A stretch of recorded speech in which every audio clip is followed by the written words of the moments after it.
السلام علیکم ویورز، آج کا موضوع نہایت اہم اور حساس ہے۔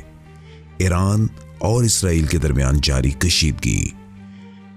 یہ ایک عام دشمنی نہیں بلکہ ایک عقائد، سیاست، طاقت اور علاقائی غلبے کی جنگ ہے، جس کا اثر صرف مشرق وسطیٰ تک محدود نہیں بلکہ پوری دنیا کی سیکیورٹی، معیشت اور سفارتکاری پر پڑ رہا ہے۔ آج کی ویڈیو میں ہم دیکھیں گے یہ دشمنی کیسے شروع ہوئی، اس وقت میدان میں کیا ہو رہا ہے اور مستقبل ہمیں کس کی طرف لے جا سکتا ہے۔ تاریخی پس منظر۔ ایران اور اسرائیل کے تعلقات 1979 سے پہلے کافی مختلف تھے۔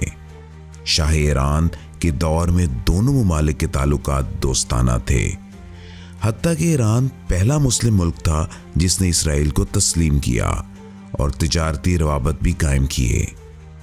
لیکن پھر آیا 1979 کا اسلامی انقلاب۔ آیت اللہ خمینی نے اقتدار سنبھالا اور اسرائیل کو شیطان اعظم کا نمائندہ قرار دے دیا۔ تب سے ایران نے اسرائیل کو ریاست ماننے سے انکار کر دیا اور فلسطینی مزاحمتی گروہوں جیسے حماس اور حزب اللہ کو بھرپور امداد دینا شروع کر دی۔ اسی دوران اسرائیل، جو اپنے ارد گرد دشمنوں میں گھرا ہوا تھا، ایران کو اب ایک نئے اور بڑے خطرے کے طور پر دیکھنے لگا۔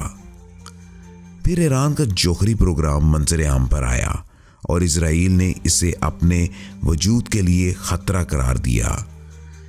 تب سے ایک غیر اعلانیہ جنگ جاری ہے جس میں شامل ہیں سائبر حملے، ایران کے نیوکلیئر سائنسدانوں کا قتل اور خفیہ ایجنسیوں کی کارروائیاں، پراکسی وارز یمن، شام اور لبنان میں۔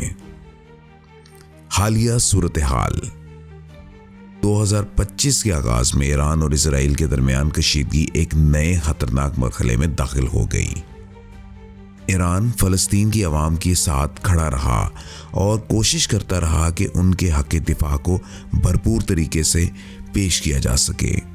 جون 2025 میں اسرائیل نے ایران کے خلاف رائزنگ لائن کے نام سے ایک آپریشن شروع کیا، جس سے اسرائیلی طیاروں نے ایران کے nuclear power plants, ballistic missiles bases اور پاسداران انقلاب کے دفاتر پر حملے کیے۔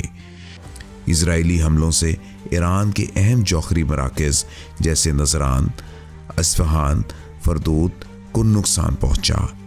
درجنوں سائنسدانوں اور اعلیٰ افسران ہلاک ہوئے۔ ایران کا ایئر ڈیفنس نظام ناکام رہا۔ ایران نے اس کے بعد جوابی کارروائی کی، مگر اسرائیلی آئرن ڈوم نے امریکی ڈیفنس سسٹم سے بیشتر حملے روک دیے۔ علاقائی اور عالمی اثرات۔ یہ صرف ایران اور اسرائیل کی جنگ نہیں رہی، پورا مشرق وسطیٰ اس تنازع میں کھنچتا چلا آ رہا ہے۔ لبنان۔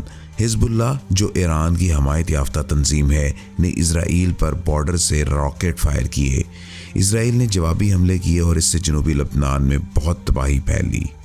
یمن۔ حوثی باغیوں نے سعودی عرب اور اسرائیل کی طرف ڈرونز بھیجے، جس سے بحر احمر میں کشتی رانی اور تجارت بھی متاثر ہوئی۔ امریکہ اسرائیل کے ساتھ کھڑا ہے مگر مکمل جنگ سے بچنا چاہتا ہے۔ چین اور روس نے دونوں فریقین سے تحمل کی اپیل کی ہے۔ اقوام متحدہ نے فوری جنگ بندی کا مطالبہ کیا مگر کوئی عملی اقدام نظر نہیں آیا۔ معیشت پر اثرات۔ تیل کی قیمتیں بڑھ گئیں اور عالمی سٹاک مارکیٹس میں عدم استحکام نظر آیا۔ مشرق وسطیٰ میں سرمایہ کاری متاثر ہوئی۔ مستقبل کا ممکنہ منظر۔ یہاں 3 ممکنہ راستے ہیں جن پر تنازعہ جا سکتا ہے۔ مکمل جنگ۔ اگر ایران اور اسرائیل دونوں پیچھے نہ ہٹے تو جنگ مشرق وسطیٰ کو آگ میں جھونک دے گی۔ لبنان، شام، یمن، حتیٰ کہ خلیجی ریاستیں بھی متاثر ہوں گی۔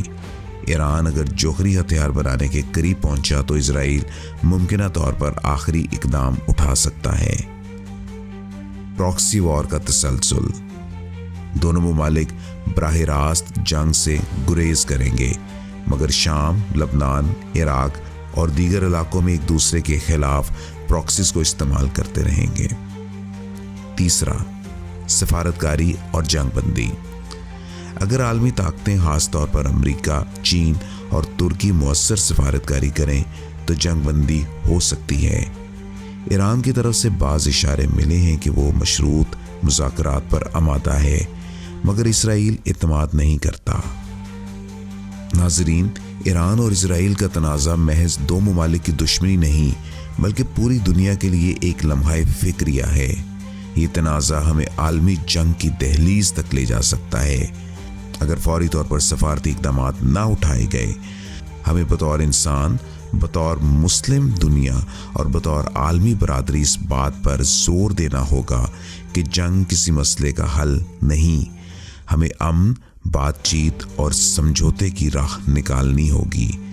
آپ کے خیال میں کیا یہ تنازع مزید بڑھے گا یا حل ہو جائے گا؟ کیا ایران کو نیوکلیئر پروگرام روک دینا چاہیے؟ اور کیا ایران کی فوجی کارروائیاں درست ہیں؟ اپنی رائے نیچے کمنٹس میں دیں۔ ویڈیو کو لائک اور چینل کو سبسکرائب ضرور کریں۔ اللہ ہمیں امن کی راہ دکھائے۔ شکریہ۔